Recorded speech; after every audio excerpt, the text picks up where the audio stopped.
ಸ್ವಾತಂತ್ರ್ಯ ದಿನಾಚರಣೆಯಂದು ಭಾರತ ರತ್ನ ಸಂವಿಧಾನ ಶಿಲ್ಪಿ ಡಾಕ್ಟರ್ ಬಿ.ಆರ್. ಅಂಬೇಡ್ಕರ್ ಅವರ ಭಾವಚಿತ್ರ ಇಡದೆ ಅವಮಾನ ಮಾಡಿದ ಗೊರಲಕಟ್ಟೆ ಉಣ್ಣೆ ಕೈಮಗ್ಗ ನೇಕಾರ ಸಹಕಾರ ಸಂಘ. ಈ ಘಟನೆ ನಡೆದಿದ್ದು ನನ್ನಿವಳ ಗ್ರಾಮ ಪಂಚಾಯತಿಗೆ ಸೇರಿರುವ ಗೊರಲಕಟ್ಟೆ ಗ್ರಾಮ. ಈ ಗ್ರಾಮದಲ್ಲಿ ಕರ್ನಾಟಕ ಉಣ್ಣೆ ಕೈಮಗ್ಗ ನೇಕಾರ ಸಹಕಾರ ಸಂಘದ ಕಚೇರಿಯಲ್ಲಿ 80ನೇ ಸ್ವಾತಂತ್ರ್ಯೋತ್ಸವ ದಿನಾಚರಣೆಯನ್ನು ಆಚರಿಸಿದ್ದಾರೆ. ಈ ಕಾರ್ಯಕ್ರಮದಲ್ಲಿ ಗಾಂಧೀಜಿ ಹಾಗೂ ಸಂಗೊಳ್ಳಿ ರಾಯಣ್ಣ ಭಾವಚಿತ್ರ ಇಟ್ಟು ಪುಷ್ಪಾರ್ಚನೆ ಮಾಡಿ ಗೌರವ ಸಲ್ಲಿಸಿದ್ದಾರೆ.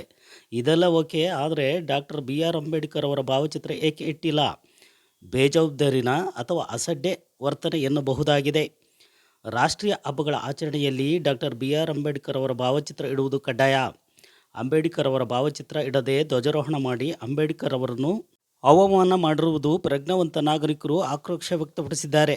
ಭಾರತ ದೇಶಕ್ಕೆ ಸಂವಿಧಾನವನ್ನು ಕೊಟ್ಟಂಥ ಮಹಾಜ್ಞಾನಿ ವಿಶ್ವರತ್ನ ಡಾಕ್ಟರ್ ಬಿ.ಆರ್. ಅಂಬೇಡ್ಕರ್ ಅವರ ಭಾವಚಿತ್ರ ಏಕೆ ಇಡಲಿಲ್ಲ ಎನ್ನುವುದನ್ನು ಚಳ್ಳಕೆರೆ ತಾಲೂಕು ಆಡಳಿತ ತನಿಖೆ ಕೈಗೊಂಡು ಸೂಕ್ತ ಕ್ರಮ ಕೈಗೊಳ್ಳುವಂತೆ ಸಾರ್ವಜನಿಕರು ಆಗ್ರಹಿಸಿದ್ದಾರೆ.